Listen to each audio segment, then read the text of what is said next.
வருங்கால அரசு அதிகாரிகளுக்கு வணக்கம். இன்னைக்கு நம்ம வெற்றிக்கான முதல் படியில கால் எடுத்து வைக்க போறோம். தமிழ் பேச்சு டிஎன்பிஎஸ்சியோட உயிர் மூச்சு. தமிழ் போச்சு, வேலை போச்சு. அந்த லெவலுக்கு தமிழ் அப்படின்றது ரொம்ப இம்பார்ட்டன்டான ஒரு விஷயமா இருக்கு. தமிழ்ல 95 பிளஸ் 98, 99 எடுத்தீங்கன்னா, உங்களுக்கு கன்ஃபார்ம் ஜாப் அப்படின்ற நிலைமை தான் இப்போ டிஎன்பிஎஸ்சில இருக்கு. ஓகேங்களா? தமிழ், மேத்ஸ் இதுக்கு ஃபுல் ஃபோக்கஸ் காட்டுங்க. நெக்ஸ்ட் மத்ததெல்லாம் சைட்ல பாருங்க. ஓகேவா? ஃபர்ஸ்ட் 6th தமிழ்ல ஃபர்ஸ்ட் டெர்ம் பார்க்கலாம். ஓகேவா? ஃபர்ஸ்ட் டேர்ம் என்ன சொல்றாங்க அப்படின்னா, தமிழ பத்தி ஃபர்ஸ்ட் டேர்ம் தமிழ பத்தி தான் இருக்கு. இன்பத் தமிழ். இப்ப எப்படி நம்ம லவ் பண்ணா அந்த பொண்ண என் தங்கம், என் செல்லம் அப்படின்னு கொஞ்சுறோமோ, "நீ தான் என்னோட லைஃப்‌க்கு இப்படி இருக்க. நீ தான் என் லைஃப்‌க்கு எனக்கு அப்பாவா இருக்க. என் லைஃப் உயர்றதுக்கு நீ தான் காரணம். எனக்கு நீ இல்லன்னா நான் ஒண்ணுமே இல்ல." அப்படிலாம் நம்ம சொல்றோம் இல்லையா? அதே மாரி பாரதிதாசன் தமிழ புகழ்றாரு. என்னென்னலாம் சொல்றாரு? "தமிழுக்கும் அமுதென்று பேர்.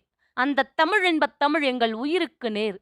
தமிழுக்கு நிலவென்று பேர். இன்பத் தமிழ் எங்கள் சமூகத்தின் விளைவுக்கு நீர். தமிழுக்கு மனமென்று பேர். இன்பத் தமிழ் எங்கள் வாழ்வுக்கு நிருமித்த ஊர். தமிழ் எங்கள் இளமைக்குப் பால். இன்பத் தமிழ் நல்ல புகழ்மிக்க புலவர்க்கு வேல். தமிழ் எங்கள் உயர்வுக்கு வான். இன்பத் தமிழ் எங்கள் அசதிக்குச் சுடர்த்தந்த தேன். தமிழ் எங்கள் அறிவுக்குத் தோல். இன்பத் தமிழ் எங்கள் கவிதைக்கு வைரத்தின் வாள்." இப்படிலாம் தமிழ புகழ்றாரு. யாருன்னா பாரதிதாசன். இந்த நிருமித்த அப்படின்னா என்ன அர்த்தம் அப்படின்னா, உருவாக்கிய அப்படின்னு அர்த்தம். இந்த கம்பெனிய நிர்வகிக்கிறது இவர் தான். நிறுவனர் இவர் தான் அப்படின்னா, அந்த கம்பெனிய உருவாக்கியவர் அவர் தான் அர்த்தம். அப்ப நிறுவித்த அப்படின்னா, உருவாக்கி அப்படின்னு அர்த்தம். சமூகம், மக்கள் குழு அது நமக்கே தெரியும். விளைவு அப்படின்னா வளர்ச்சின்னு அர்த்தம். விதை போட்டேன், அது விளைஞ்சிருச்சு அப்படின்னா, அது வளர்ந்துருச்சு அப்படின்னு அர்த்தம். அசதின்னு அசதியா இருக்கு அப்படின்னா, சோர்வா மூஞ்சிருக்குன்னு அர்த்தம். அப்ப அசதினாலும் சோர்வு தான். நெக்ஸ்ட் பாருங்க. இது எழுதுனது யாரு? தமிழுக்கும் அமுதென்று பேர் அப்படிலாம் பாடுனது யாரு? தமிழ கொஞ்சுனது யாரு அப்படின்னா, பாரதிதாசன். பாரதிதாசனின் இயற்பெயர். அப்ப இவரு பேர் பாரதிதாசன் இல்லையா? இல்லையாமா. இவரோட ஒரிஜினல் பேரு சுப்புரத்தினமாமா. அதுவும் கனக சுப்புரத்தினமா. அப்புறம் ஏன்பா இவரு பாரதிதாசன் வச்சுக்கிட்டாரு? அதுக்கு என்னப்பா பேரு அப்டின்னா, தாசன் அப்டின்னா என்னன்னு பார்க்க போனோம்னா, அடிமைன்னு சொல்றாங்க. தாசன் அப்டின்னா அடிமை, அன்பு கொண்டவர், மிகுந்த பற்று கொண்டவர். இந்த பெயர்கள்லாம் அழைக்கப்படுது தாசன்ற ஒரு பெயர். அதுக்கு இவ்வளவு பொருள்கள் இருக்கு. அப்ப இவரு யாரு மேல அப்படி பற்றா இருந்தாரு? பாசமா இருந்தாரு? காதலோட இருந்தாரு அப்டின்னா, பாரதியார் மேல. பாரதி மேல பற்று வச்சிருக்காரு. பற்றுனா தாசன்னு அர்த்தம். பாரதி மேல அடிமையா இருக்காரு. அடிமைன்னா தாசன்னு அர்த்தம். அதனால இவர் பேர பாரதி தாசன்னு மாத்திக்கிறாரு. எப்படி வாலி படத்துல அஜித் ரெடி லவ் ஃபெயிலியர் காட்டியிருப்பார்ல. அத பாக்க சிம்ரனுக்கு காதல் வந்திருக்கும்ல. அதே மாரி இவரு பாரதியார லவ் பண்ண இவரு மேல ஒருத்தருக்கு லவ் வருது. அது யார்ரா? அப்டின்னா, அவரும் ஒரு பையன் தான். அவரு பேரு தான் சுரதா. ராஜகோபால். அவரு பேரு ராஜகோபால். அவரு சுப்புரத்தினத்துக்கு மேல தாசனா இருப்பாரு. இப்படி ஒரு ஒரு ஒரு ஒரு ஒரு கவிஞனா ஒரு கவிஞனால இப்படி லவ் பண்ண முடியுமா? இவ்ளோ அன்பு செலுத்த முடியுமா? இப்ப நான் ஒரு கம்பெனி வச்சிருக்கேன். நீங்க ஒரு கம்பெனி வச்சிருக்கீங்க அப்படின்னா, உங்க மேல எனக்கு பொறாம தான் வரணும். எனக்கு கோவம் தான் வரணும். உங்கள அடிச்சு புடிச்சு என்னோட பிராண்ட நான் ஹையஸ்ட்டா காட்டுறதுக்கு நான் என்ன பண்ணலாம்னு தான் யோசிப்பேன். அத விட்டு உங்களுக்கு நான் எப்படி புரமோட் பண்ணுவேன்? ஆனா பாரதிதாசன் பாரதியார பத்தி அவ்ளோ புகழ்றாரு. "நீடுதுயில் நீக்க பாடி வந்த நிலான்றாரு. சிந்துக்கு தந்தைன்றாரு." அவர பத்தி இப்படி புகழ்ந்து தள்றாரு.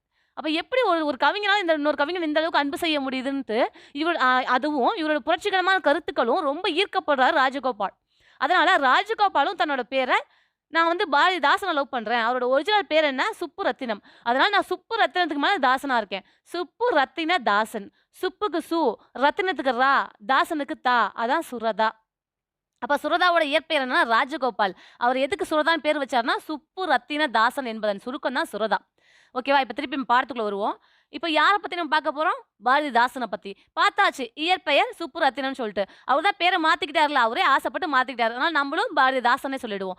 பாரதிதாசனுக்கு பேரு நம்ம பாரதிதாசன் வச்சாலுமே, நம்மளோட தமிழக அரசு அவருக்கு ஒரு பட்டம் குடுத்திருக்கு. வேந்தன். என்பது பாடல். பாடலுக்கே அரசன். பாடல் இயற்றுவதிலேயே வேந்தன் அவரு. அதனால வேந்தன் அப்படின்னு பட்டம் குடுத்துருக்காங்க. புரட்சி கவி அப்படின்னு அவரு போற்றப்படுறாரு. ஏன் புரட்சி கவின்னா, புரட்சிகரமான விஷயத்த பேசுறாரு. இப்போ ஒரு ஒரு ஒரு வீட்ல ஒரு பொண்ணு இறந்துருச்சு. ஒரு கல்யாணம் பண்ணி அந்த பொண்ணு இறந்துச்சுன்னா, அந்த அந்த வீட்ல இருக்க பையன் அன்னைக்கே புது மாப்பிள்ளையா மாறிடுறாரு. கணவன் மனைவிக்குள்ள மனைவி இறந்துட்டாங்கன்னா, கணவன் அன்னைக்கே புது மாப்பிள்ளை. ஆனா அதே வீட்ல ஒரு கணவன் இறந்துட்டா, மனைவி புது பொண்ணு கிடையாது. அந்த பொண்ணு விதவை. சாகும் வரை அந்த பொண்ணு விதவை தான். அந்த குழந்தைகளுக்காக மட்டுமே அந்த பொண்ணு வாழணும். அப்போ இதெல்லாம் எதுக்கு? அப்ப அந்த பொண்ணு புது பொண்ணா மாறலான்னு மாரி, கைமை பெண் மறுமணம், பெண் கல்வி. பெண் கல்விய பத்தி ஒரு பெண் படிக்கல அப்படின்னா, அந்த வீடு இருண்ட வீடா இருக்கும் அப்படின்னும், ஒரு பெண் படிச்சிருந்தா அந்த பொண்ணு குடும்ப விளக்கா மாறிடும் அப்படின்னும், தன்னோட இருண்ட வீடு, குடும்ப விளக்கு அப்படின்ற நூல்லலாம் சொல்லியிருப்பாரு. பொது உடைமை கருத்துக்களா சொல்லியிருப்பாரு. பகுத்தறிவு பத்தி பேசியிருந்திருப்பாரு. அதனால இவர நம்ம புரட்சி கவி அப்படின்னு சொல்றோம். ஓகேங்களா? இப்போ இவருக்கு ஷார்ட்கட் என்ன அப்படின்னா, பாரதிதாசன் எங்கெல்லாம் வராரோ, அங்கெல்லாம் நம்ம வேந்தன் ஞாபகம் வச்சுப்போம். வேந்தன் பாரதிதாசன். வேந்தன் அதுக்கு ஷார்ட்கட் பாவம். பாவேந்தன் அப்படின்னா ஷார்ட்கட் பாவம். ஓகேங்களா? பாவம், பாவம் நம்ம எங்கெல்லாம் சொல்றோமோ, அங்கெல்லாம் பாவேந்தன் இருக்காருன்னு அர்த்தம். அப்ப புரட்சி பண்றவங்கலாம் பாவம் அப்படின்னு ஞாபகம் வச்சுக்கோங்க. புரட்சி கவி அப்படின்றவரு பாவேந்தன் பாரதிதாசன். புரட்சி பண்றவங்கலாம் பாவம் அப்படின்னு ஞாபகம் வச்சுக்கோங்க. புரட்சி பண்றவங்கலாம் பாவம். நெக்ஸ்ட் பாருங்க. என்ன சொல்லியிருக்காங்க? "தமிழே உயிரே வணக்கம். தாய்ப்பிள்ளை உறவம்மா உனக்கும் எனக்கும். அமிழ்தே நீ இல்லை என்றால் அத்தனையும் வாழ்வில் கசக்கும் புளிக்கும். தமிழே உன்னை நினைக்கும் தமிழன் என் நெஞ்சம் இனிக்கும் இனிக்கும்." சொன்னது யாரு? காசி ஆனந்த். காசிக்கு போகும்போது தான் இங்க ஊருக்குள்ள இருக்கும்போது எல்லா கெட்டதையும் பண்றது. காசிக்கு போகும்போது தாய்ப்பிள்ளை உறவெல்லாம் கூப்பிட்டு, "நம்மலாம் வாழ்ந்த வாழ்க்கைலாம் எப்படி இருக்கு பார்த்தீங்களா? அத நினைக்கும் போதே என் மனசு இனிக்கும்" அப்படின்னு சொல்லிட்டு போவாய்ங்க. காசிக்கு போகும்போது தான் தாய்ப்பிள்ளை உறவெல்லாம் கூப்பிட்டு இனிக்கு இனிக்கு பேசிட்டு போவாய்ங்க. அப்ப தாய்ப்பிள்ளை உறவுமான்னு வருது, இனிப்பு இனிப்புலாம் வருதுன்னா, அது காசி ஆனந்தம் அப்படின்னு ஞாபகம் வச்சுக்கோங்க. காசிக்கு போகும்போது அதெல்லாம் சொல்லுவோம் அப்படின்னு ஞாபகம் வச்சுக்கோங்க. ஓகேவா? நெக்ஸ்ட் பார்க்கலாமா? புக் பேக் பாருங்க. இப்பதான் படிச்சோம். சமூகம் அப்படின்னா மக்கள் குழு. ஏற்றத்தாழ்வற்ற சமூகம் அமைய வேண்டும். நாள் முழுவதும் வேலை செய்து களைத்தவருக்கு என்னவா இருக்கும்? அசதியா இருக்கும். நிலவு பிளஸ் என்று அப்படின்னா நிலவென்று அப்படின்னு அர்த்தம். ஓகேங்களா? பாம்பே ஆன்சர். பாம்பே அப்படின்னா பி. ஏபிசிடின்னு இதை ஞாபகம் வச்சுக்கோங்க. பாம்பேனா பி ஆன்சர். ஓகேங்களா? நிலவென்று பி ஆன்சர். தமிழ் பிளஸ் எங்கள் அப்படின்னா தமிழ் எங்கள், அதாவது நெடில் ஆ. அமுதென்று அப்படின்னா அமுது கூட்டல் என்று அப்படின்னு பிரிக்கணும். இதுவும் நெடில் ஆ. ஓகேங்களா? நெக்ஸ்ட் பாருங்க, செம்பயிர். செம்மை கூட்டல் பயிர், அதான் நம்ம செம்பயிர் அப்படின்னு சொல்றோம். ஆ, குரில் ஆ. நெக்ஸ்ட் பாருங்க, புக் பேக்ல இது கேட்பாங்கன்னு நான் சொல்லியிருந்தேன். விளைவுக்கு என்னவா இருக்கு? ஒரு விளைச்சல் விளையணும்னா அது நீர் தேவை. அப்ப நீரா இருக்கு. விளைவுக்கு நீரா இருக்கு. அறிவுக்கு என்னவா இருக்கு? நான் ஷாக்கெட் சொல்லியிருந்தேன், ஞாபகப்படுத்தி பாருங்க. அறிவு இருந்தா தான் தோல் குடுப்பாங்க. அப்ப அறிவுக்கு தோலா இருக்கு. இளமைக்கு என்னவா இருக்கு? இளமையில தான் நம்ம பால் குடிக்கணும். அப்ப பாலா இருக்கு. புலவருக்கு என்னவா இருக்கு? புலவர் என்னைக்குமே கையில ஒரு வேல் வச்சிருப்பாரு. அதனால வேலா இருக்கு அப்படின்னு ஞாபகம் வச்சுக்கோங்க. ஓகேவா? நெக்ஸ்ட் பாருங்க, தமிழ் கும்மி. கும்மிலாம் நீங்க பார்த்திருப்பீங்க. கும்மி வந்து சாமி கோவில்லலாம் கும்மி அடிப்பாங்க. இப்ப ஸ்பெசிஃபிக்கா மாரியம்மன் கோவில்ல கும்மி அடிப்பாங்க. அது எதுக்குடா அந்த கும்மி அடிக்கிறாங்க அப்டின்னா, மாரியம்மன் வந்து நீ வந்து சூரி, நீ வந்து வீரி, நீ வந்து என்ன காப்பாத்துற தாயி, நீ உனக்கு வந்து 1000 கண்ணு இருக்கு அப்டின்னு சொல்லிட்டு அந்த தெய்வத்த பத்தின பிளஸ் எல்லாம் சொல்லி கும்மி அடிப்பாங்க. ஓகேவா? கூட்டமா கூடி மகிழ்வா கும்மி அடிப்பாங்க. அதே மாரி இவரு தமிழுக்கு கும்மி அடிக்கிறாரு. என்ன சொல்றாருன்னா, "கொட்டுங்கடி கும்மி கொட்டுங்கடி இளங்கோதையரே கும்மி கொட்டுங்கடி. நிலம் 8 திசையிலும் செந்தமிழின் புகழ் எட்டிடவே கும்மி கொட்டுங்கடி." நம்ம 4 திசைன்னு சொல்றோம் இல்லையா? அவர் மொத்தமா 8 திசையிலும் 8 திசைக்குமே அந்த புகழ் போகுதுன்றாரு. "ஊழிப் பலநூறு கண்டதுவாம் அறிவு ஊற்றணும் நூல் பல கொண்டதுவாம்." ஊழினா நீண்டதொரு காலப்பகுதி. பல யுகங்கள் கடந்துமே நம்ம தமிழ் இன்னும் சூப்பரா இருக்கு. அது எதெல்லாம் கடந்திருக்கு? "பெரும் ஆழிப்பெருக்கிற்கும் காலத்திற்கும் முற்றும் அழியாமலே நின்றதுவாம்." ஆழி அப்படின்னா கடல்கோள் சுனாமி. சுனாமிய கூட தாங்கி இன்னும் நிக்குது. இப்ப நீங்க முதல் சங்கம், இடைச்சங்கம், கடைச்சங்கம்ன்னு படிக்கிறீங்க. முதல் சங்கம் இருந்ததா அப்படின்னா, ஆமா இருந்துச்சு. எங்க இருந்துச்சு? இப்போ அது கடல் கொள்ள அழிஞ்சிருச்சுப்பா. அங்க நூல்லாம் எல்லாம் போயிடுச்சு. அப்போ அதையும் தாண்டி இன்னும் தமிழ் இருக்கு. அது தமிழ் அழிஞ்சிருச்சா அப்படின்னா, இல்ல. வச்சோம்ல 2ஆம் சங்கம். ஆமாவா? எங்க இருந்துச்சு? அதுவும் கடல் கொள்ள அழிஞ்சிருச்சு. ஐய்யய்யோ! அப்புறம் இருந்த எல்லா நூலும் போயிடுச்சு. அவ்வளோதான், தமிழ் அழிஞ்சிருச்சா? இல்லையே, 3ஆம் சங்கம் வச்சோம். அப்படியா? எங்க? இப்போ இருக்க மதுரையில தான். சரி, அது எந்த இடத்துல இருக்கு? அதுவும் கடல் கொள்ள அழிஞ்சிருச்சு. என்னப்பா இப்படி பண்றீங்க? தமிழ் அழிஞ்சிருச்சா? அப்படின்னா, இல்ல. அது போய் அழியல. அப்படி ஊழிப்பானூறு கண்டுமே, ஆழிப்பெருக்கு கண்டுமே இன்னும் சூப்பரா நிலைச்சு நிக்குது. அத்தன அத்தன புக்ஸ் இன்னும் இருக்கு. அப்ப "ஆழிப்பெருக்கிற்கும் காலத்திற்கும் முற்றும் அழியாமலே நின்றதுவாம். பொய் அகற்றும் உள்ள பூட்டறுக்கும் அன்பு பூண்டவரின் இன்பு பாட்டிருக்கும். உயிர் மெய் புகட்டும் அற மேன்மை கிட்டும் இந்த மேதினி வாழ்வெளி காட்டி நிற்கும்." பொய் அகற்றிரும். நீ தமிழ் படிச்ச அப்படின்னா, அறம் படிச்சீங்க அப்படின்னா உங்களுக்கு பொய் சொல்ல மனசு வராது. அறம் படிச்சீங்கன்னா, உங்களுக்கு பொய் சொல்ல மனசு வராது. அதே மாரி உள்ள பூட்டு இருக்கும். உள்ள பூட்டுனா உள்ளத்த பூட்டி வச்சுக்கிறாங்க. எதையும் அறிய விரும்பாம சில பேர்லாம் ஏதாவது சொல்லிக் குடுத்தா கூட, அத கத்துக்க கூட ஆசைப்பட ஐயா அதெல்லாம் பேசாதப்பா, எனக்குலாம் புரியாதெல்லாம். அவங்க எதுவுமே கேட்காமயே எனக்கு புரியாதுன்னு அவங்க முடிவு பண்ணிருவாங்க. அது மாரி உள்ள பூட்டு அறியாமையாகிய இருள கூட அறுத்தறிஞ்சிருமாமா. அன்பு பூண்டவரோட இன்ப பாட்டு இருக்கும். அன்பு இன்பம்லாம் இருக்கும். உயிர் மெய் புகட்டும் அற மேன்மை கிட்டும் இந்த மேதினி வாழ்வழி காட்டி நிற்கும். இந்த உலகத்த நம்ம எப்படி பார்க்கணும், எப்படி அணுகணும், அதுல எப்படி வாழணுன்றதெல்லாம் ஈஸியா காட்டுன்றாரு. சொன்னது பெருஞ்சித்திரனார். ஓகேவா? பெரியவங்க தான் கும்மி அடிப்பாங்க. அத ஞாபகம் வச்சுக்கோங்க. இப்ப தமிழ் கும்மி யாருன்னா பெருஞ்சித்திரனார். பெரியவங்க தான் கும்மி அடிப்பாங்க. நான் இப்ப தான் சொன்னேன். ஆழினா கடல், ஆழிப்பெருக்கு அப்படின்னா கடல் கோள், அதாவது சுனாமி. மேதினி அப்படின்னா உலகம் நமக்கு தெரியும். ஊழி அப்படின்னா நீண்டதொரு காலப்பகுதி. நீண்டதொரு காலப்பகுதி நம்ம ஊழின்னு சொல்லுவோம். உள்ளத்த பூட்டி வச்சுக்கிறாங்க. அறிய விரும்பாம இருக்காங்க. அறிய விரும்பாமை. உள்ளத்தின் அறியாமை அப்படின்னு ஞாபகம் வச்சுக்கோங்க. ஓகேவா? இது தமிழ் கும்மி. இப்ப இது பாடுனது யாரு? பெரியவங்க தான் கும்மி அடிப்பாங்கன்னு பார்த்தோம். அப்ப பெரிய அப்படின்னாவே பெருஞ்சித்திரனார் தான். நம்ம எங்கெல்லாம் பெரியன்னு சொல்றோமோ, அங்கெல்லாம் பெருஞ்சித்திரனார் இருக்காரு அப்படின்னு அர்த்தம். இப்போ ஒரு ஒரு நம்ம நவதானியம்லாம் எடுத்துக்கோமே, நவரத்தினங்கள்லாம் எடுத்துக்கோமே, எல்லாமே குட்டி குட்டியா இருக்கும். மாணிக்கம் மட்டும் பெருசா இருக்கும். மாணிக்க பரல் பெருசா இருக்கும். முத்த விடவே மாணிக்க பரல் பெருசா இருக்கும். அப்போ பெரிய மாணிக்கம் அப்படின்னு ஞாபகம் வச்சுக்கோங்க. பெரிய அப்படின்னா பெருஞ்சித்திரனார், மாணிக்கம் அப்படின்னா மாணிக்கம். அவரோட பேரு மாணிக்கம். ஓகேவா? பெருஞ்சித்திரனோட இயற்பெயர் துரைமாணிக்கம். மாணிக்கம் மாணிக்கம்ன்றது பெருசா தான் இருக்கும் ஞாபகம் வச்சுக்கோங்க. இவர் பேர் என்ன? இவருக்கு பட்டப்பேர் என்ன அப்படின்னா பாவலரேறு. இவருக்கு பட்டப்பேர் என்ன அப்படின்னா பாவலரேறு. பாவலரேறு பெருஞ்சித்திரனார். இதே மாரி நம்ம கவிஞரேறு, கவி ஞாயிறு, கலை ஞாயிறு, மொழி ஞாயிறு இப்படிலாம் நம்ம ஸ்கூல் புக்ல இருக்கு. அப்ப அதெல்லாம் யாரு அப்படின்னு சொல்றேன். பக்கத்துல நோட்ஸ் இருந்தா எழுதிக்கோங்க. ஓகேவா? பாவலரேறுனா பெருஞ்சித்திரனார். பெரிய பாவம் செய்து விட்டேன் ஐயா! அப்படின்ற மாரி ஞாபகம் வச்சுக்கோங்க. பெரிய பாவம் செஞ்சுட்டேனே, பெரிய அப்படின்னா பெருஞ்சித்திரனார், பாவம்னா பாவலரேறு. பெரிய பாவம் செஞ்சுட்டேனே அப்படின்னு ஞாபகம் வச்சுக்கோங்க. நெக்ஸ்ட் என்ன சொன்னோம்? கவிஞரேறு. கவிஞரேறு. வாணி, ஏறுனி. வாணி, ஏறுனி. வாணிதாசனுக்கு தான் நம்ம கவிஞரேறுன்னு சொல்றோம். வாணி, ஏறுனி. சொல்லுவோம்ல, கவிஞர்கள்லாம் மேடையில ஏத்துவோம்ல. வாணி, ஏறுனி அப்படின்னு சொல்லிட்டு. மேடையில கவிஞர்கள்லாம் மேடையில ஏத்துவோம்ல. அது மாரி வாணி, ஏறுனி அப்படின்னு ஞாபகம் வச்சுக்கோங்க. கவிஞரேறு. ஏறு அப்படின்னா வாணிதாசன். கவிஞரேறு, வாணிதாசன். ஓகேவா? கவி ஞாயிறு. கவிஞர்கள்லாம் ஞாயித்துக்கிழமை தாறுமாறா சுத்துவாங்க. ஞாயித்துக்கிழமை தாறுமாறா சுத்துவாங்க. கவி ஞாயிறு, தாராபாரதி. ஞாயித்துக்கிழமை தாறுமாறா சுத்துவாங்க. கவி ஞாயிறு, தாராபாரதி. ஓகேங்களா? நெக்ஸ்ட் கலை ஞாயிறு. கலை நிகழ்ச்சி அப்படின்னாவே முத்துப்படம் தான் ஞாபகம் வரும். சூடு தாங்காமல் எழுந்து வந்திருக்கும் பிணம் போல் இருக்கும் இவனா என் கணவன் வெட்கம் வேதனை அப்படின்னு மீனா பேசிட்டு இருப்பாங்கல்ல. இது பாரத்துல இல்ல. சும்மா மீனா முத்து படத்துல பேசிட்டு இருப்பாங்கல்ல. அந்த யாருப்பா அவரு? வடிவேல பார்த்து பேசிட்டு இருப்பாங்கல்ல. அது ஃபுல்லாவே கலைநயமாவே இருக்கும். அந்த முத்து படம் ஃபுல்லாவே ஒரு கலைநயத்தோடயே இருக்கும். மன்னர் அப்படி இப்படின்னு சும்மா ஃபுல்லாவே ஒரு கலை அந்த அந்த சென்டிமெண்ட்லயே போயிட்டு இருக்கும். அப்ப முத்து படம் அப்படின்னாவே கலை தான். ஓகேவா? அப்ப கலை ஞாயிறு அந்த கலைன்ற வார்த்தை வந்துச்சுன்னா முத்து ஞாபகம் வந்துடும். கலை ஞாயிறு அப்படின்னா முத்துப்படம். ஓகேங்களா? நெக்ஸ்ட் மொழி ஞாயிறு. நமக்கு டிஎன்பிஎஸ்சிக்கு என்ன தேவை? மொழி தான் தேவை. அப்ப மொழி தேவை. தேவைன்னா தேவனையே பாவாணர். மொழி தேவை அப்படின்னு ஞாபகம் வச்சுக்கோங்க. தேவை அப்படின்னா தேவனையே பாவாணர். இப்ப நம்ம என்ன பார்த்துட்டு இருக்கோம்? பாவலரேறு. பெரிய பாவம் செஞ்சுட்டேன். இப்போ பெரிய அப்படின்னாவே பெருஞ்சித்திரனார் தான். இவர் என்னென்னலாம் எழுதியிருக்காரு? நான் சொல்ற கதைய மட்டும் இப்படி ஞாபகம் வச்சுக்கோங்க. இப்போ உங்க வீட்டுக்கு இப்ப நான் வரேன்னு வச்சுக்கோங்களேன். நான் உங்க வீட்டுக்கு வரேன். சோறு போடுவீங்களா இல்லையா? அட்லீஸ்ட் ஜூஸாவது குடிப்பீங்கல்ல. நான் ஒரு ஆசிரியர்ன்னு வச்சுக்கோங்களேன். அவ்வளோதான். நான் உங்க வீட்டுக்கு வரேன். உங்க வீட்ல கொய்யா மரம் இருக்கு. அத பறிச்சு ஜூஸ் போட்டு குடுக்குறீங்க. இவ்வளோதான் ஷார்ட்கட்டு. ஆசிரியர் வந்தாங்கன்னா, பெரிய ஆசிரியர் வந்தாங்கன்னா, அந்த கொய்யா கொத்த பறிச்சு ஜூஸ் போட்டு குடுக்கணும். ஜூஸ்னா கனிச்சாறு போட்டு குடுக்கணும். ஓகேங்களா? ஆசிரியர் வந்தாங்கன்னா, பெரிய ஆசிரியர் வந்தாங்கன்னா, பெருஞ்சித்திரனார். ஆசிரியர்னா 100 ஆசிரியம். அப்படியே கொய்யாவ கொத்தோட பறிச்சு, கொய்யா கனி, பாவிய கொத்து. கனிச்சாறு போட்டு குடுக்கணும். அதாவது ஜூஸ் போட்டு குடுக்கணும். கனிச்சாறு. முடிஞ்சிருச்சா? நெக்ஸ்ட் இவரு தென்மொழி, தமிழ் சிட்டு, தமிழ் நிலம் இந்த இதழ்கள்லாம் நடத்திட்டு இருக்காரு. தனித்தமிழையும், தமிழ் உணர்வையும் பரப்பிய பாவலர் இவரே. அந்த பாவலர் தான் பாவலரேறு. ஓகேவா? நெக்ஸ்ட் கனிச்சாறு எத்தன தொகுதிகளா வெளிவந்திருக்குன்னா 8 தொகுதிகளா. எட்டி கனியபரி. எட்டி கனியபரி அப்படின்னு ஞாபகம் வச்சுக்கோங்க. 8 தொகுதிகளா வெளிவந்திருக்கு. எட்டி அப்படின்னா 8, கனியபரி அப்படின்னா கனிச்சாறு. 8 தொகுதிகளா வெளிவந்திருக்குன்னு அர்த்தம். ஓகேவா? தோன்றி தோன்றின்னு வந்தாவே வாணிதாசன் தான். வான் தோன்றி வழி தோன்றி நெருப்பு தோன்றி மண் தோன்றி மலை தோன்றி மழைகள் தோன்றி ஊன் தோன்றி உயிர் தோன்றி உணர்வு தோன்றி ஒளி தோன்றி வாழ்ந்த அந்நாள் தேன் தோன்றியது போலே மக்கள் வாழ்வில் சென் தமிழே நீ தோன்றி வளர்ந்தாய் வாழி அப்படின்னு இருப்பார்.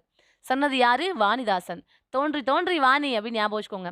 தோன்றி தோன்றி வாணி. இப்போ லவ் பண்ணவங்களுக்குலாம் சப்பாத்தியை பார்த்தா அந்த மூஞ்சி பச்சாக், தண்ணியை பார்த்தா லவ்வர்ஸ் மூஞ்சி பச்சாக் அப்படின்னு எங்க பார்த்தாலும் மனிதன் உணர்ந்து கொள்ள இது டேஷ் காதல் அல்ல அப்படின்றீங்களா? அதே மாரி எத பார்த்தாலும் அவங்க அந்த வாணி தான் தோன்றா அப்படின்னு ஞாபகம் வச்சுக்கோங்க. தோன்றி தோன்றி வாணி அப்படின்னு ஞாபகம் வச்சுக்கோங்க. நெக்ஸ்ட் பாருங்க. Book back. இப்ப நம்ம என்ன பார்க்க போறோம்? Book back. தமிழ் மொழியில் படித்தால் என்ன அடையலாம்? மேன்மை அடையலாம். தகவல் தொடர்பு முன்னேற்றத்தால் உலகம் சுருங்கிருச்சு. உலகம்னா மேதினி அப்படின்னு அர்த்தம். A answer. செந்தமிழ் அப்படின்னா செம்மை கூட்டல் தமிழ். இ ஆன்சர். அதாவது லாஸ்ட் டி. பொய் அகற்றும் அப்படின்னா பொய் கூட்டல் அகற்றும். A answer. அதாவது ஆ. பாட்டு பிளஸ் இருக்கும் அப்படின்னா பாட்டிருக்கும். பாட்டிருக்கும். A option. நெக்ஸ்ட் பாருங்க. 8 தொகை. சரி 8 திசை. 8 கூட்டல் திசை அப்படின்னா 8 திசை. இத்து வரணும். எண்கள் பக்கத்துல இருக்க வார்த்தைக்கு எதுக்கும் புள்ளி வச்ச எழுத்து வராது. மெய் எழுத்துக்கள் வராது. 8 கூட்டல் அப்படின்னு போட்டு இப்ப 7 கூட்டல் திசைன்னு இருந்தா 7 திசை தான் இருக்கும். இத்து வராது. எண்கள்ல எந்த எண்கள் குடுத்து பிளஸ் கோடு பக்கத்துல ஒரு வேர்ட் இருந்தாலும் அது சேர்த்து எழுதும்போது மெய் எழுத்துக்கள் வராது. ஓகேங்களா? மெய் எழுத்துக்கள் வராது. ஒற்று மிகாது. எதுக்கு மட்டும் இதுக்கு விதிவிலக்கு 2 மட்டும் இருக்கு தமிழ்ல. எண்கள்ல ஒற்று மிகாது. ஆனா 8, 10 இந்த 2 நம்பருக்கு பக்கத்துல மட்டும் ஒற்று மிகும். 8 தொகை இத்து வரும். 10 பாட்டு இப்பு வரும். நல்ல கண்டிஷன் ஞாபகம் வச்சுக்கணும். இலக்கணத்துல இலக்கண குறிப்பு படிக்கும்போது இதுல நீங்க ஒற்றுமிகு மிகா இடங்கள் பார்க்கும்போதும் எண்ணு பெயர்கள்ல 1, 2, 3 1, 2, 3, 4, 5, 1000 வரைக்கும் பல லட்சம் வரைக்கும் எது வரையும் எடுத்துக்கோங்க. எண்ணு பெயர்கள் பக்கத்துல ஒற்று மிகாது. எண்ணு பெயர்கள் வேற ஒரு வார்த்தையோட சேரும்போது இப்போ 8 கூட்டல் திசைன்னு சேரும்போது 8 திசை இத்து வருது இல்லையா? அது மாதிரி ஒற்று வராது. ஒற்றுனா புள்ளி வச்ச எழுத்து வராது. எந்த எண்ணுக்கும் வராது. அதுக்கு ஒரே ஒரு சின்ன விதிவிலக்கு இருக்கு. என்னன்னா 8 + 10 இந்த 8க்கும் 10க்கும் மட்டும் ஒற்று மிகும். மத்த எந்த எண்ணுக்கும் ஒற்று மிகாது. 8 கூட்டல் திசை. அதனால இந்த ஒற்று மிகுது. 8 திசைன்னு. 10 கூட்டல் பாட்டு 10 பாட்டு. 10 பாட்டு இப்போ வரும். ஒற்று மிகும் அப்படின்னு அர்த்தம். ஓகேவா? நெக்ஸ்ட் பார்க்கலாம் வளர்தமிழ். வளர்தமிழ்ல உங்க தமிழ் எப்படிலாம் வளர்ந்து நிக்குது, அது எந்த அளவுக்கு தொன்மையானது, எந்த அளவுக்கு வளமையானது, எந்த அளவுக்கு ஈஸியானது, எந்த அளவுக்கு எளிமையானதுன்னு பார்க்க போறோம். யோசிச்சு பாருங்களேன். இப்போ நான் பார்த்த ஸ்டூடண்ட்லயே வொர்ஸ்ட் ஸ்டூடண்ட் நீதான்ப்பா அப்படின்னு சொன்னோம்னா, அப்ப நான் பல ஸ்டூடண்ட்ட பார்த்துருக்கேன்னு அர்த்தம். அந்த வார்த்தை சொல்றதுக்கு அந்த கட்ஸ் வேணும். அந்த பல பல ஸ்டூடண்ட் பார்த்து வந்திருக்கணும். அதே மாரி நான் படிச்ச மொழிகள்லயே, நான் பார்த்த மொழிகள்லயே இது மாரி ஒரு இனிமையான மொழிய நான் பார்த்ததே இல்ல அப்படின்னு சொல்றாருன்னா, அப்புறம் இவர் எந்த அளவுக்கு மத்த மொழிகள கத்திருந்திருக்கணும். எந்த அளவுக்கு அறிவ டெவலப் பண்ணியிருந்திருக்கணும். எந்த அளவுக்கு ஒரு கட்ஸ் திமிரு இருந்திருக்கணும். அத நம்ம பாராட்டணும். "யாமறிந்த மொழிகளிலே தமிழ் மொழி போல் இனிதாவது எங்கும் காணோம்" அப்படின்னு சொன்னவர் யாரு அப்படின்னா, பாரதியாரு. யாரு? பாரதியாரு. நெக்ஸ்ட்டு இதெல்லாம் கூட எனக்கு ஞாபகம் இருக்காது மேம். என்ன பண்ணிட்டோம்? எப்படி ஞாபகம் வச்சுக்கிட்டோம்? ஷார்ட்கட் சொல்லுங்க அப்படின்னா, சொல்லாமே. பாரதிதாசன், பாரதியார் ஒரே மாரி இருப்பாங்க. அதனால பாரதின்ற பேர நம்ம ஷார்ட்கட்டா வைக்க முடியாது. அப்ப எத வச்சுக்கலாம்? பாரதிதாசனுக்கு நம்ம பாவம், பாவம்ன்னு வச்சுக்கிட்டோம் இல்லையா?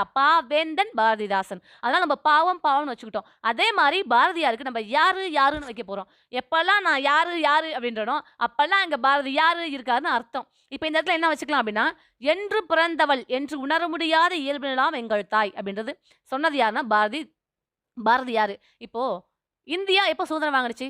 1947ல ஆகஸ்ட் 15 நம்ம சொல்றோம். எப்போ குடியரசு ஆனுச்சு? எப்போ குடியரசு நாடா மாறுனுச்சு? 1950 ஜனவரி 26. நம்ம எப்போ அரசியலமைப்பு ஏத்துக்கிட்டோம்? 1949 நவம்பர் 26. நமக்கு எப்போ சிப்பாய் கழகம் நடந்துச்சு? 1857. நம்ம இந்த அளவுக்கு புள்ளிவிவரம் சொல்றோம்ல. ஒண்ணும் வேணாம். முதல்ல சரி திருவள்ளுவர் எப்பப்பா பொறந்தாரு? அதுக்கும் சில பேர் சொல்றாங்க. கிமு 31ஆம் நூற்றாண்டு தான் திருவள்ளுவர் ஆண்டுன்னு சொல்லப்படும். சக ஆண்டு எப்பப்பா? 72. அப்ப இந்த அளவுக்கு நம்ம பர்ட்டிகுலரா சொல்றோம்ல, எல்லாத்துமே கிமுலருந்து கிபின்னு சொல்றோம்ல. அப்ப தமிழ் எப்பப்ப பொறந்துச்சு? வேளாண்மை எப்ப பொறந்துச்சுன்னு சொல்றாங்க. 8000 ஆண்டுகளுக்கு முற்பட்டது அப்பயே வந்துருச்சுன்னு சொல்றாங்க. தமிழ் எப்பப்ப வந்துச்சுன்னா தெரியல. "என்று பிறந்தவள் என்று உணர முடியாத இயல்புனலாம் எங்கள் தாய்" அப்படின்றாரு பாரதியார். ரஜினி எல்லா படத்துலயும் பாருங்களேன், தேமே நடிச்சிருப்பாரு. பாவமா நடிச்சிருப்பாரு. எப்படின்னா, அம்மா, அப்பா இல்லாத மாரி, அனாதை மாரி. தளபதில கூட கேட்பாங்க, "உங்க அம்மா பேர் என்னடா?" "தெர்லடா." "உங்க அப்பா பேர் என்னடா?" "தெர்லடா." "என்னைக்குடா பொறந்த?" "தெர்லடா." "தூக்கி போட்டு போயிட்டா" அப்படின்னுவாங்கல்ல. அதே மாரி யாரு அதான் என்று பிறந்தவள்னு யாருக்கும் தெர்ல. என்று பிறந்தவள்னு யாருக்குமே தெர்ல. யாருக்குமே தெர்ல அப்படின்னா, அது எழுதுனது பாரதியார்ன்னு அர்த்தம். இப்ப தான் சொன்னேன், எப்பலாம் யாரு யாருன்னு வருதோ, அப்பலாம் அந்த இடத்துல பாரதியார் இருக்குன்னு அர்த்தம்னு சொல்லிட்டு. அப்ப என்று பிறந்தவள்னு யாருக்குமே தெர்ல. இதான் ஷார்ட்கட்டே. என்று பிறந்தவள்னு யாருக்குமே தெர்ல. அப்ப என்று பிறந்தவள் என்று உணர முடியாத இயல்பினலாம் எங்கள் தாய் என்று யார் கூறியவன்னு கேட்டாங்கன்னா, யாருக்குமே தெர்லன்ற ஷார்ட்கட் ஞாபகம் வரும். நீங்க பாரதியார் அப்படின்னு அடிக்கணும். ஓகேவா? நெக்ஸ்ட் பாருங்க.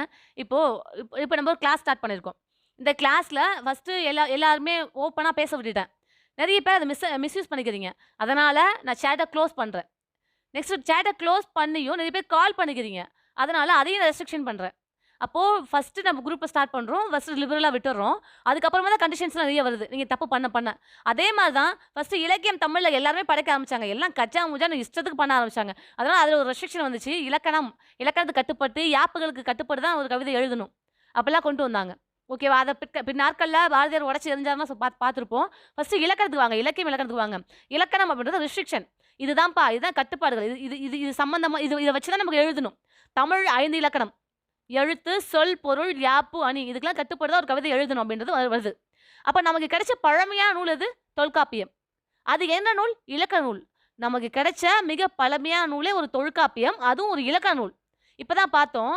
ஒரு இலக்கியம் தோன்றி அதில நிறைய தவறு வரும்போது அது கட்டுப்பாடுகள் தோன்றும். இலக்கியம் தோன்றும். இலக்கணம் தோன்றும். ஒரு இலக்கிய நூல் தோன்றி பல ஆயிரம் ஆண்டுகள் கழித்து தான் இலக்கண நூல் தோன்றும். நமக்கு கிடைச்ச மிக பழமையான நூலே ஒரு இலக்கண நூல். அப்ப எத்தன ஆயிரம் ஆண்டுகளுக்கு முன்னாடி நம்மளோட தமிழ் மொழியில ஒரு இலக்கியம் தோன்றியிருக்கணும். இலக்கணம் இப்ப தோன்றியிருக்கு. நமக்கு கிடைச்ச மிக பழமையான நூல் இலக்கண நூல் அப்படின்னா, அப்ப எத்தனாயிரம் ஆண்டுகளுக்கு முன்னாடியே இலக்கியம் இருந்திருக்கணும். நம்ம தமிழ் மொழி எளிமையான மொழின்றாங்க. அது எப்படிப்பா எளிமையான மொழி அப்படின்னா, அ, மு, து. அமுது அப்படி படிச்சிட்டோமாமா. அப்ப இது எளிமையா தானே இருக்கு. ஏன் மத்த மொழி இப்படி தானே இருக்கும்னா, கண்டிப்பா இருக்காது. இப்போ POOR அத நம்ம புவர்ன்னு படிக்கிறோம். புவார் அப்படின்னு நம்ம படிக்கல. CAR அது வந்து சிஆர் அப்படின்னு நம்ம படிக்கல. கார் அப்படின்னு படிக்கிறோம். CAR அப்படின்னா கார்ன்னு படிக்கிறோம். ஓகேவா? அப்போ எழுதுற ஸ்பெல்லிங்க்கும் நம்ம படிக்கிற படிப்புக்கும் அந்த வார்த்தைக்கும் சம்மந்தமே இல்ல. CAR நம்ம சிஆர்ன்னு படிக்காம, CAR அப்படின்னு படிக்காம, கார் அப்படின்னு தான் படிக்கிறோம். ஓகேங்களா? ஆனா தமிழ் அப்படி கிடையாது. மூது அத சேர்த்து படிச்சா அமுது அப்படின்னு தானா வந்துருது அப்படின்றாங்க. அப்புறம் தமிழ்ல இடஞ்சொலி எழுத்துக்கள், வழஞ்சொலி எழுத்துக்கள்னு இருக்கு அப்படின்றாங்க. இடஞ்சொலி இடஞ்சுழி எழுத்துக்கள் அப்படின்னா கிளாக் வைஸில் நம்ம எழுதுவோம். வலஞ்சுழி வலஞ்சுழி எழுத்துக்கள் அப்படின்னா நம்ம கிளாக் வைஸில் எழுதுவோம். இடஞ்சுழி எழுத்துக்கள் அப்படின்னா ஆன்டி கிளாக் வைஸில் எழுதுவோம். அதாவது வலப்புறமாக எழுதுறது வலஞ்சுழி எழுத்துக்கள், இடப்புறத்துலேருந்து எழுதுறது இடஞ்சுழி எழுத்துக்கள். ஓகேங்களா? இடப்புறத்துலேருந்து ஸ்டார்ட் பண்ணுவாங்க, அவ்வளோதான். அதனால் இடஞ்சுழி எழுத்துக்கள் அப்படின்னு சொல்கிறாங்க. இடஞ்சுழி எழுத்துக்கள் ஏதாவது ஒன்று ஞாபகம் வச்சுட்டா போதும். இடஞ்சுழி எழுத்துக்களில் டா, யா, ழா. ழா மேலே புள்ளி வச்சுருங்க, அப்போ இது இழா மாறிடும். இடத்துக்கு வர சொல்லி டயல் பண்ணுறாங்க அப்படின்னு ஞாபகம் வச்சுக்கோங்க. டயல் அப்படின்னா டா, யா, ழா. இடத்துக்கு வர சொல்லி டயல் பண்ணுறாங்க. இடஞ்சுழி எழுத்துக்கள் தான் டா, யா, ழா அப்படின்றத ஞாபகம் வச்சுக்கோங்க. நெக்ஸ்ட்டு, என்ன தமிழ், தமிழ்நாடு, தமிழன்றீங்க, எந்த நூல் அப்படி சொல்லுது அப்படின்னா, சொல்லுது பாருடா, முதல்ல கையாளப்பட்ட இலக்கியம். தமிழ் அப்படின்ற சொல்லு முதல்ல ஆளப்படும் இலக்கியம் எது அப்படின்னா தொல்காப்பியம். தமிழ் படி சொல்லி தொல்லை பண்ணாதீங்கடா அப்படின்னு ஞாபகம் வச்சுக்கோங்க. தமிழ் படி தொல்லை பண்ணாதீங்க அப்படின்னு ஞாபகம் வச்சுக்கோங்க.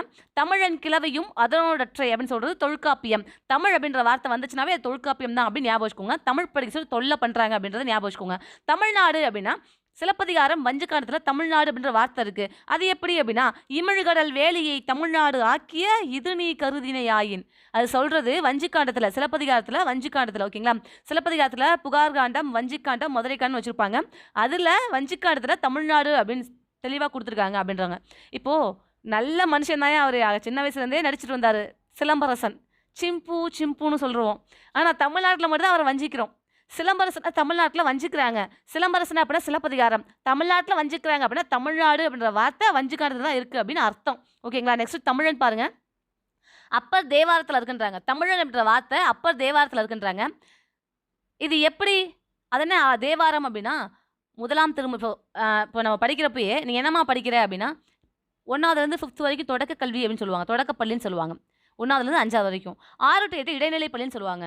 எப்படி 6 to 8 இடைநிலை பள்ளி அப்படின்னு சொல்கிறாங்களோ, 11th 12th உயர்நிலை பள்ளி அப்படின்னு சொல்கிறாங்களோ, அதே மாதிரி 1லேருந்து 7 வரைக்கும் இருக்க திருமுறைகளை மொத்தமாக நம்ம தேவாரம் அப்படின்னு சொல்கிறோம். 1லேருந்து 7 வரைக்கும் இருக்கிற திருமுறைகளை நம்ம தேவாரம் சொல்கிறோம். அதில் 1ஆம் திருமுறை, 2ஆம் திருமுறை, 3ஆம் திருமுறை, இந்த 3 திருமுறைகளையும் திருஞான சம்பந்தர் இயற்றியிருப்பார். 1ஆம் திருமுறை, 2ஆம் திருமுறை, 3ஆம் திருமுறை, இது 3ஐயும் திருஞான சம்பந்தர் இயற்றியிருப்பார். 4, 5, 6 திருநாவுக்கரசர் தான் அப்பர்னு சொல்லப்படுறாரு. திருநாவுக்கரசர் இயற்றியிருப்பார். 7ஆம் திருமுறையை சுந்தரர் இயற்றியிருப்பார். அப்போது 4, 5, 6 எழுதிய திருநாவுக்கரசர் என்கிற அப்பர் எழுதினது தான் இப்போ அந்த இடத்துல தான் திருத்தாண்டகம். அதுதான் திருத்தாண்டகம். அதுக்குள்ளே தான் தமிழன் அப்படின்னு இருக்குன்னு சொல்கிறாங்க. இப்போ அப்பர் எழுதிய தேவாரம் தான் தமிழன் அப்படின்ற பேரை பறைசாற்றுது. தமிழன்ற பேர் முதல்ல கையாளப்பட்டிருக்கு அப்படின்றாங்க. தேவ அப்பன் ஒரு தமிழன்டா அப்படின்னு ஞாபகம் வச்சுக்கோங்க. தேவ அப்பன், தேவானா தேவாரம், அப்பன்னா அப்பர், தமிழன்டா அப்படின்னா தமிழன் அப்படின்ற சொல் அதில் கையாளப்பட்டிருக்கு அப்படின்னு அர்த்தம். தமிழ் என்ற சொல் எங்கே கையாளப்பட்டிருக்கு அப்படின்னா டக்கு நீங்கள் என்ன ஷாக்கெட் சொல்லியிருந்துக்கணும் என் கூட சேர்ந்து. தமிழ் படிக்க சொல்லி தொல்லை பண்ணுறாங்க அப்படின்னு ஞாபகம் வச்சுக்கணும். தமிழ்நாடு அப்படின்னா சிலம்பரசனான தமிழ்நாட்டில் வஞ்சிக்கிறாங்க. தமிழன் அப்படின்னா தேவ அப்பன் ஒரு தமிழன்டா அப்படின்னு ஞாபகம் வச்சுக்கோங்க. இன்னொன்று சீர்மையான மொழி. சீர்மைனா ஒழுங்குமுறை, ஒழுங்காக சீரெடுத்துருவோம் அப்படின்னு ஞாபகம் வச்சுக்கோங்க. இதுவே ஒரு கொஸ்டின். சீர்மை என்பதன் பொருள் என்ன அப்படின்னா ஒழுங்குமுறை. ஓகேங்களா? அப்போ என்ன ஒழுங்கு அப்படின்னா அவ்வளோ நேர்த்தியாக பேசுவாங்க. எனக்குமே நான் சின்ன பிள்ளையில எங்கள் அப்பா அடிக்கடி சொல்லுவாங்க, நீலாம் 10 வெள்ளாடு வாங்கி மேய்க்கலாம், அவனெலாம் 10 வெள்ளாடு வாங்கி மேய்க்க விட்டால் கூட பிரயோஜனமாக இருக்கும் அப்படின்னு திட்டுவாங்க. என்ன படிச்சு கிழிக்க போறியோ அப்படின்னு. இப்போ வெள்ளாடு அப்படின்னா நான் சின்ன வயசுல நினச்சேன்னா வெள்ளாடுனா வெள்ளை கலர் இருக்கும் போல அப்படின்னு. ஆக்சுவலாக எனக்குமே நல்லா வளர்ற வரைக்குமே வெள்ளாடு அப்படின்னா கருப்பாடு தான் சொல்கிறாங்கன்னு தெரியாது. தமிழ் அந்த அளவுக்கு சீர்மை வாய்ந்த மொழி தமிழ். கருப்பாடுன்னு சொன்னால் அது துஷ்டமாக இருக்குமாமா, ஒரு அபசகுணமாக இருக்குமாமா. அதனால் அதை நம்ம வெள்ளாடுன்னு சொல்கிறோம். அதே மாதிரி தான் உயர்த்திணைக்கு ஆப்போசிட், உயர்வுக்கு ஆப்போசிட் தாழ் தானே. அப்போ தாழ்த்திணை தானே வைக்கணும். அதுக்கு பதிலாக அக்ரிணை வச்சுருக்காங்க. அக்ரிணை அப்படின்னா அல் கூட்டல் திணை, அதாவது உயர்வு அல்லாத திணை. இது உயர்த்திணை, இது கொஞ்சம் உயர்வு அல்லாத திணை அப்படின்னு ரொம்ப சீர்மையாக வச்சுருக்காங்க. அதே மாதிரி கசப்பாக இருக்கும், அதை நம்ம கசப்பு காய் தான் சொல்லணும். அதுக்கு பதிலாக பாகற்காய்ன்னு சொல்கிறோம். அப்படி பாகற்காய்க்கு என்ன பேர்னா பாகு கூட்டல் அல் கூட்டல் காய். பாகு அப்படின்னா இனிப்புன்னு அர்த்தம். இனிப்பு கொஞ்சம் இல்லாத காய், அவ்வளவுதான். அது கசப்பு காய்ன்னு சொன்னால் அது அமங்கலமாக இருக்குமாமா. அதனால் இனிப்பு கொஞ்சம் இல்லாத காய், அவ்வளோதான். பாகு அல் கூட்டல் காய், பாகு கூட்டல் அல் கூட்டல் ஆய். பாகுனா இனிப்பு, இனிப்பு கொஞ்சம் இல்லாத காய், அதனால் அது பாகற்காய் அப்படின்னு சொல்லியிருக்காங்க. ஓகேவா? நெக்ஸ்ட் பார்க்கலாம். அப்புறம் வழமையான மொழி எந்த அளவுக்கு வழமையானதுன்னா அதில் எல்லாமே இருக்குது. என்ன இருக்குது? தொல்காப்பியம், நன்னூல் உள்ளிட்ட இலக்கண நூல் இருக்குது. அப்புறம் சங்க இலக்கியம் இருக்குது. 8 தொகை 10 பாட்டு சொல்லக்கூடிய சங்க இலக்கியம் இருக்குது. அறநூல்களும் இருக்குது. திருக்குறள், நாடு, அறநூல்களும் இருக்குது. சிறுங்காப்பியம் இருக்குது, பெருங்காப்பியம் இருக்குது. இலக்கிய இளம் கொண்ட ரொம்ப வளமையான வளம் வாய்ந்த ஒரு மொழி தான் தமிழ் மொழி அப்படின்றாங்க. இதெல்லாம் நீங்கள் மனப்பாடம் பண்ண அவசியம் இல்லை. ஆனால் கீழே இருக்க அந்த வேர்டு ரொம்ப ரொம்ப ரொம்ப முக்கியம். என்னது? பூவின் 7 நிலைகள். அதாவது தமிழ் எந்த அளவுக்கு வந்து சொல்வளம் மிக்கது அப்படின்னா, இங்கிலீஷில் ரைஸு, அதாவது அரிசிக்கு பேர் ரைஸு. அதே அரிசியை நம்ம ஊற வச்சோம்னா அதுக்கு பேரும் ரைஸு. அதே அரிசிய வச்சு நம்ம ஏதாவது ஸ்நாக்ஸ் செஞ்சோம்னா, அதுக்கு பேரும் ரைஸு. அதே அரிசிய தண்ணீல போட்டு கொதிக்க வச்சு அது சாப்பாடா வடிச்சிட்டோம்னா, அதுக்கு பேரும் ரைஸு. அதே அரிசி அந்த சாப்பாடு வீணா போயிடுச்சு. அதாவது நம்ம பழைய சாதம்ன்னு சொல்லுவோம் இல்லையா? அது மாரி வீணா போயிடுச்சுனாலும், அப்பயும் அதுக்கு பேர் ரைஸு தான். அப்ப எல்லா நிலைகளையும் அரிசிக்கு பேரு ரைஸு, ரைஸு, ரைஸு தான். அது எத்தன நிலை கடந்தாலும், அதுக்கு பேர் இங்கிலீஷ்ல ரைஸ் தான். அது மாரி தான் எல்லா மொழிகளும். ஆனா தமிழ் மொழி சாதாரண பூ வந்து லைட்டா அங்க பாருங்களேன். லைட்டா அப்பதான் வெளிய வருது. அது அரும்பு அப்படின்றாங்க. அப்படியே கொஞ்சம் லைட்டா வெளிய வந்தது கொஞ்சம் அப்படியே எட்டி பாக்குது, கொஞ்சம் விரிய பாக்குது. அது மொட்டுன்றாங்க. முன்னாடி மட்டும் லைட்டா அப்படியே சிரிச்ச மாரி இருந்தா அது முகை அப்படின்றாங்க. நல்லா விரிஞ்சிருந்தா அது மலர் அப்படின்றாங்க. நல்லா விரிஞ்சு ஃபுல்லாவே நல்லா விரிஞ்சிருச்சு. கொட்ட போற ஸ்டேஜ் நல்லா விரிஞ்சிருச்சு அப்படின்னா அது அலர் அப்படின்றாங்க. அந்த விரிஞ்சு போனதே நல்லா சூம்பி போய் கீழ விழ போற ஸ்டேஜ் வந்துச்சுன்னா அது வி அப்படின்றாங்க. அது கீழ விழுந்துட்டா அது செம்மல் அப்படின்றாங்க. காஞ்சு போய் கீழ விழுவ ஸ்டேஜ் அது செம்மல் அப்படின்றாங்க. லைட்டா விரிஞ்சா அது அரும்பு. நல்லா விரிஞ்சு லைட்டா அப்பதான் வெளிய வருதுன்னா, அது அப்பதான் அரும்பு விடுதுன்னு அர்த்தம். லைட்டா விரிய போற ஸ்டேஜ் அது மொட்டு.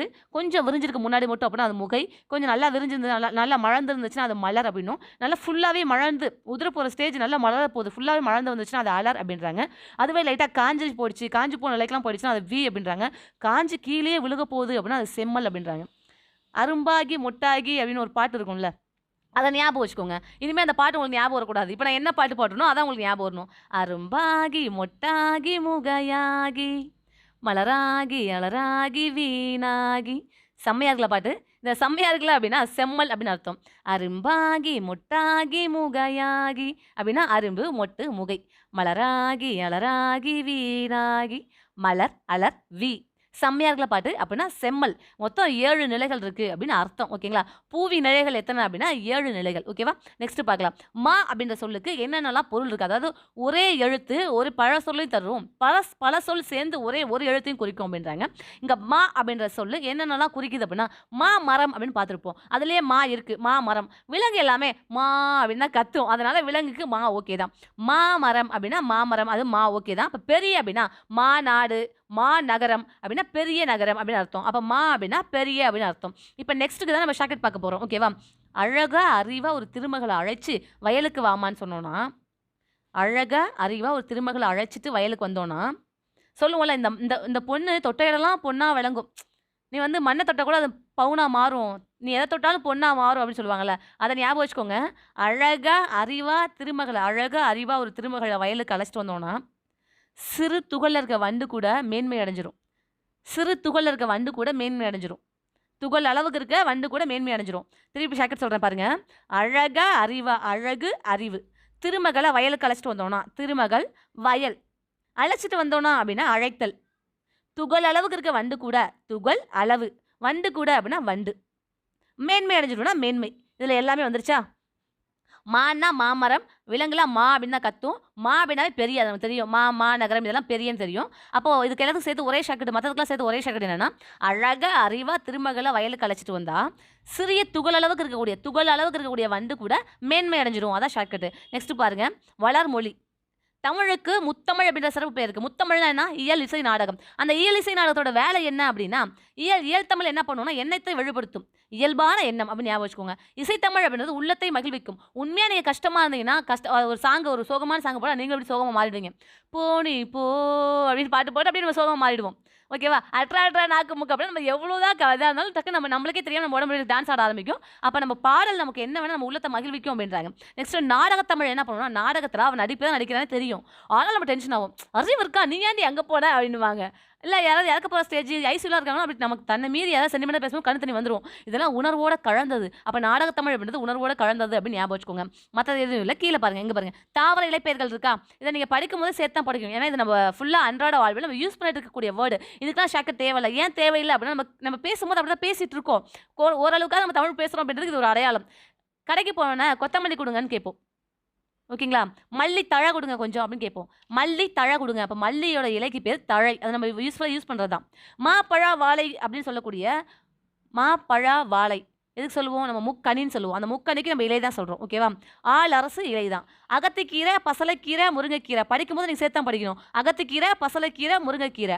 அருகம்புல்லு, கோரப்புல்லு, நெல்லுத்தாளு, வரகுத்தாளு, மல்லி தழை குடுங்க, சப்பாத்தி மடல், தாழை மடல், கரும்பு தோகை, நாணல் தோகை, பனை ஓலை, தென்னை ஓலை. இதெல்லாம் நம்ம யூஸ் பண்ணுன்ற வேர்டு. கமுகு அப்படின்னா தான் கூந்தல். கூந்தல் கமகமக்குது அப்படின்னு ஞாபகம் வச்சுக்கோங்க. என்ன போட்ட? கூந்தல் கமகமக்குது அப்படின்னு ஞாபகம் வச்சுக்கோங்க. கூந்தல்னா கமுகு. கமுகோட இலை பேர் கூந்தல் அப்படின்னு அர்த்தம். ஓகேங்களா? நெக்ஸ்ட் பாருங்க. இதுலலாம் இது மேட்டர் கிடையாது. இந்த தமிழ் எண்ணை அறிவோம் இதெல்லாம் நம்ம எல்லாத்துக்குமே தெரிஞ்சிருக்கும். தமிழ் எண்ணை அறிவோம் நம்ம எல்லாத்துக்குமே தெரிஞ்சிருக்கும். கா அப்படின்னா கா 1 அப்படியே நீ காவா மாத்த முடியும். அதே மாரி 2 அப்படியே ஊவா மாத்த முடியும். ஓகேவா? இந்த ஞா இருக்கு இல்லையா? அந்த ஞாவுக்குள்ள பாருங்களேன், அப்படியே நீங்க 3 இருக்கும். 4னா 4 சந்து. 4 பக்கமும் சந்து இருக்கு. ரூ. 5 4 பக்கமும் சந்து இருக்கு. ரூ. 5 அப்படின்னு ஞாபகம் வச்சுக்கோங்க. 6 அப்படின்னா அறுசுவை. 6 அப்படின்னா அறுசுவை. 7 அப்படின்றதுக்கு ஏ தான் வருது. ஓகேவா? எட்டப்பன். எட்டப்பன் 8 அப்பா அப்பன் தான் எட்டப்பன். 9கள்லாம் கூத்தாண்டர் கோவிலுக்கு தான் போவாங்க. ஓகேங்களா? 9கள்லாம் கூத்தாண்டர் கோவிலுக்கு தான் போவாங்க அப்படின்னு ஞாபகம் வச்சுக்கோங்க. 10 அப்படின்னா 1 அதான் 1க்கு கான்னு தான் சொல்றோம். 0 அப்படின்னா 0. நான் 9கள் அப்படின்னா திருநங்கை நான் வந்து தப்பா பேசுறேன் அப்படின்ற மாதிரி நீங்க புரிஞ்சுக்கூடாது. 9னா அப்படி கிடையாது. நம்ம தமிழ்ல அதுக்கு உண்மையாலுமே நல்ல அர்த்தம் இருக்கு 9க்கு. நம்ம தவறா அதை யூஸ் பண்ணிட்டு இருக்கோம் இது வரைக்குமே. ஓகேவா? இனிமே நான் ஷார்ட்கட்ல 9கள் அப்படின்னு சொன்னா நீங்க தப்பா எதுவும் எடுத்துக்கூடாதுப்பா. எனக்கும் அவங்கள வன்மத்தை கக்கிற அளவுக்கு எந்த ஒரு விஷயமும் கிடையாது. என் சுவை இருக்கு தமிழ்ல. ஓகேங்களா? வீரம், அச்சம், ஞானம், பயிர் பண்ற மாதிரிலாம் எண் சுவை நம்மகிட்ட 8 சுவை இருக்கு நமக்கு. எண் சுவை இருக்கு தமிழ்ல. ஓகேங்களா? எல்லாத்துக்குமே அந்த எண் சுவை வெளிப்படும். எல்லாத்தோட இதுலயும். ஆனா திருநங்கை அவர்களுக்கு 9வதா ரௌத்திரம் அப்படின்ற சுவை வெளிப்படும். 9வதா ரவுத்திரம் வந்து ஒண்ணு எக்ஸ்ட்ரா இருக்கு. அதனால அவங்க 9 அப்படின்னு சொல்றோம். அது ஒரு நல்ல ஒரு கம்பீரமான ஒரு வேர்டு. ஆனா அத நீங்க இப்ப தப்பா உசு அப்படி இப்படின்னு சொல்லி தப்பானதுனால அந்த 9னாவே தவறுன்னு நீங்க புரிஞ்சுக்கிறீங்க. அது அப்படி கிடையாது. ஓகேவா? இப்ப 9கள்லாம் கூத்தாண்டர் கோவிலுக்கு தான் போவாங்க அப்படின்னு ஞாபகம் வச்சுக்கோங்க. அவ்வளவுதான். 1 அப்படின்னா காவுல தான் 1 இருக்கும். 1ல இருந்தா கா போடுவோம். 2னாவே ஊ அப்படியே வருது. 3 அப்படிதான் ஞாவுல 3ன்ற வரும். 4 பக்கமும் சந்து இருக்கு. ரூ. 5 அறுசுவை. 7னா ஏ தான். 8 அப்பன். 9க்கு கூத்தாண்டர் கோவிலுக்கு போவாங்க. 1னாவே கா 0 போடுறதுனால பக்கத்துல 0 போட்டோம். இது கடலை உருண்டை வாங்கி சமைத்து ருசித்து அப்படிலாம் சொல்லுவோம். இது என்ன இது மாதிரி நான் வச்சுக்கலாம் அப்படின்னா அங்கே போய் நீங்கள் குழம்பிட்டா என்ன பண்ணுறது? 5னாவே டக்குன்னு ரூ. 5 டக்குன்னு ஞாபகம் வரும். 5னா டக்குன்னு ரூன்னு ஞாபகம் வரணும். அந்த டைமை நம்ம சேவ் பண்ணுறதுக்காக தனித்தனியாகவும் ஷாக்கெட் போட்டுருக்கோம்னு அர்த்தம். ஓகேவா? நெக்ஸ்ட் பார்க்கலாமா? 2000 ஆண்டுகளாக வழக்கத்தில் இருக்கும் தமிழ் சொற்கள் என்னன்னு கேட்குறாங்க. ஓகேவா? இது ஷாக்கெட் பாருங்க. வேளாண்மை தான் நமக்கு கதி. வேளாண்மை தான் நம்ம கதி. வேளாண்மை அப்படின்னா வேளாண்மை. கதி அப்படின்னா கலித்தொகை திருக்குறள். வேளாண்மை தான் நமக்கு கதி அப்படின்னு ஞாபகம் வச்சுக்கோங்க. நல்ல உழவர்கள். நல்லனா நற்றிணை உழவர்கள். இன்னொன்று குருமா நான் சொன்னேன்னா அந்த இடத்துல குறுந்தொகை இருக்குன்னு அர்த்தம். குறுந்தொகைக்கு தான் நம்ம குருமான்னு பார்க்க போகிறோம். பாம்பு குருமா, முதல குருமா, மீன் குருமா, குருமாசை. இதெல்லாம் குறுந்தொகையில் வரும். இங்கே பாருங்களேன். 3ல் பாம்பு குருமா இருக்கா? பாம்பு குருமா. நெக்ஸ்ட் 5 பாருங்க முதல குருமா. அப்புறமா 13 பாருங்க மீன் குருமா. நெக்ஸ்ட் 16 பாருங்க செய்னா குருமா குறுந்தொகை. குருமாசை. பாம்பு குருமா, முதல குருமா, மீன் குருமா, குருமாசை. இதெல்லாம் குறுந்தொகையில் இருக்குன்னு அர்த்தம். நெக்ஸ்ட் வெள்ளம் பாருங்க. வெள்ளம் சுனாமி வெள்ளம்லாம் வரும்போது வெள்ளத்தை பார்த்தா பதறுவாங்க. வெள்ளம் வருதுன்னு பதறாத அப்படின்னு ஞாபகம் வச்சுக்கோங்க. பதறாத அப்படின்னா 10. நெக்ஸ்ட் முதல குருமா. கோடை. கோடை அப்படின்னாவே அக்கா தான் கோடையில் வந்து மருந்து போட்டுவிட்டா எனக்கு. இப்போ அதாவது கோடை காலம்னாவே நமக்கு மே மாதம். கோடை காலம்னா மே மாதம் ஜாலியாக விளையாண்டுட்டு இருப்போம். அப்போ கீழே கைகள்லாம் விழுந்துரும்ல. அப்போ அக்கா தான் எனக்கு கோடையில் மருந்து போட்டுவிட்டா. அக்கா தான் கோடையில் மருந்து போட்டுவிட்டா. அக்கானா அகநானூறு. கோடையில் அப்படின்னா கோடை. மருந்து போட்டானா மருந்து. அக்கா தான் கோடையில் மருந்து போட்டுவிட்டா அப்படின்னு ஞாபகம் வச்சுக்கோங்க. நெக்ஸ்ட் உலகம் அப்படின்னா தொல்காப்பியம் கிளவியாக்கம் ரொம்ப முக்கியம். முருகா உலகமே கிளவியை தொல்லை பண்ணது முருகா அப்படின்னு ஞாபகம் வச்சுக்கோங்க. உண்மையை இப்போ ஆன்டி ஹீரோ தான் டெவலப் ஆகிட்டு வராங்க. முருகா உலகமே கிளவியை தொல்லை பண்ணது முருகா அப்படின்னு ஞாபகம் வச்சுக்கோங்க. முருகா அப்படின்னா திருமுருகாற்றுப்படை. உலகமே கிளவியை தொல்லை பண்ணுது அப்படின்னா உலகம் தொல்காப்பியம் கிளவியாக்கம். ஓகேங்களா? நெக்ஸ்ட் பாருங்க ஊர். ஊருக்கு போனாவே அன்பு காட்டுறேன்னு சொல்லி உயிரை வாங்குறாங்க. தொல்லை பண்ணுறாங்க. ஊருக்கு போனாலே அன்பு தொல்லை பண்ணி உயிரை வாங்குறாங்க. மகிழ்ச்சியே இல்லை. ஊருக்கு போனாலே அப்படின்னா ஊர் அன்பு தொல்லை பண்ணி அன்பு உயிரை வாங்குறாங்க. மகிழ்ச்சியே இல்லை. உயிர் மகிழ்ச்சி. இது எல்லாமே தொல்காப்பியத்தில் இருக்குது. ஊருக்கு போனாலே அன்பு தொல்லை. அன்பு தொல்லைனாவே அன்பு தொல்லை அப்படின்னாவே தொல்காப்பியம். ஊருக்கு போனாலே அன்பு தொல்லை கொடுத்து உயிரை வாங்கி உயிரை வாங்குறாங்கப்பா. மகிழ்ச்சியே போச்சு அப்படின்னு ஞாபகம் வச்சுக்கோங்க. நெக்ஸ்ட் மீன் அப்படின்னா மீன் குருமா. புகழ். அந்த ஊர்வசி ஒரு படத்தை சொல்லுவாங்களே, பாப்புலர் ஃபிகர்னாலே இது ஒரு பிரச்சனை அப்படிம்பாங்களா. அது மாதிரி புகழ் வேற தொல்லையான விஷயம். புகழ் வேற அப்படின்னா புகழ் வேறனா வேற்றுமையில் தொல்லையான விஷயம்னா தொல்காப்பியம். புகழ் வேற தொல்லையான விஷயம் அப்படின்னு ஞாபகம் வச்சுக்கோங்க. நெக்ஸ்ட் அரசு அப்படின்ற வார்த்தை எங்க மட்டும் தான் வந்திருக்கு அப்படின்னா திருக்குறள் மட்டும் தான் கையாளப்பட்டிருக்காங்க 2000 ஆண்டுகளுக்கு முன்னாடி. அப்போ திருக்குறள் படிச்சாதான் அரசு வேலை கிடைக்கும் அப்படின்னு ஞாபகம் வச்சுக்கோங்க. திருக்குறள் படிச்சாதான் அரசு வேலை கிடைக்கும். நெக்ஸ்ட் செய் அப்படின்னா குருமாசை அப்படின்னு ஞாபகம் வச்சுக்கோங்க. செல்லுக்கேடு தொல்லை பண்றாங்க. செல்லு தொல்காப்பியம். செல்லுக்கேடு தொல்லை பண்றாங்க. பார் அப்படின்னாவே பெரும்பானையை பாரு. பெரும்பானையை பாரு. அவன் எவ்வளோ சூப்பராக எவ்வளோ பெரிய ஆள் பாரு அவன் அப்படி சொல்லுவோம்ல. அது மாதிரி பெரும்பானையை பார் அப்படின்னு ஞாபகம் வச்சுக்கோங்க. நெக்ஸ்ட் ஒழி. தொல்லை பண்ணுற கிளவியை ஒழிச்சுக்கட்டு அப்படின்னு ஞாபகம் வச்சுக்கோங்க. தொல்லை பண்ணுற அப்படின்னா தொல்காப்பியம். கிளவி அப்படின்னா கிளவியாக்கம். ஒழிச்சுக்கட்டுனா ஒழி. தொல்லை பண்ணுற கிளவியை ஒழிச்சுக்கட்டு அப்படின்னு ஞாபகம் வச்சுக்கோங்க. தொல்லை பண்ணால் முடியை வச்சு வேணா வச்சுருவாங்க. ஓகேவா? தொல்லை பண்ணோன்னு வச்சுக்கோங்க. முடியை வச்சு வேணா வச்சுருவாங்க. முடியாதான் வேணா வைப்பாங்க. தொல்லை பண்ணால் முடிச்சு கட்டிடுவாங்க. தொல்லை பண்ணிங்க அப்படின்னா முடிச்சு கட்டிடுவாங்க. அவ்வளோதான். இதுதான் ஷார்ட்கட்டு. இந்த ஷார்ட்கட்டை நான் ஃபாஸ்ட்டாக சொல்லியிருக்கேன். திருப்பி நீங்கள் ரிவைன் பண்ணி பார்த்துக்கோங்க. ஓகேவா? நெக்ஸ்ட் பார்க்கலாமா?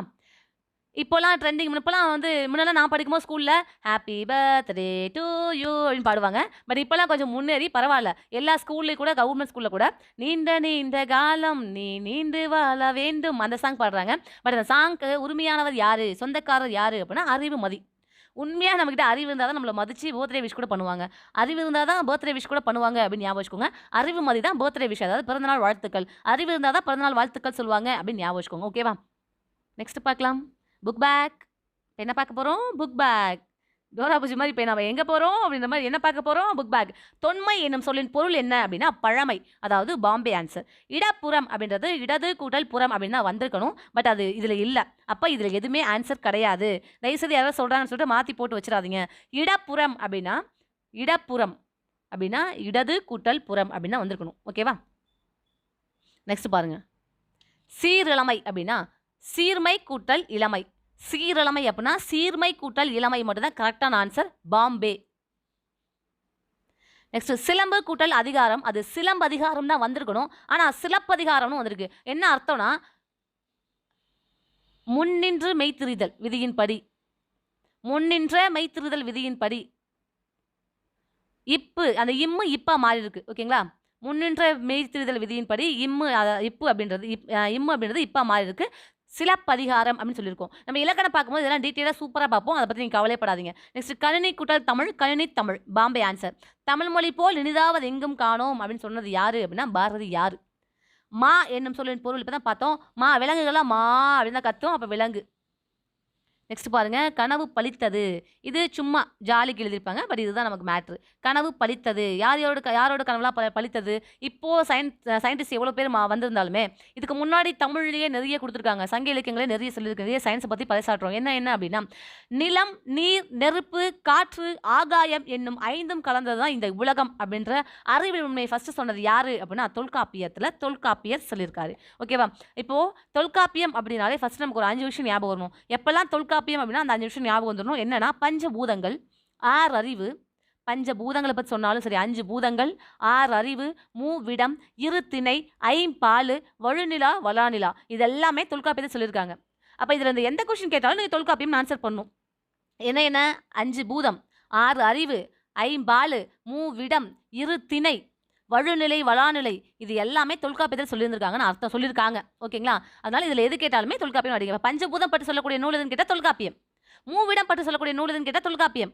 ஓகேங்களா? 6 அறிவு பற்றி சொல்லக்கூடிய நூல் எதுன்னு கேட்டால் தொல்காப்பியம் கொடுத்துருக்காங்க. பார்த்தீங்களா?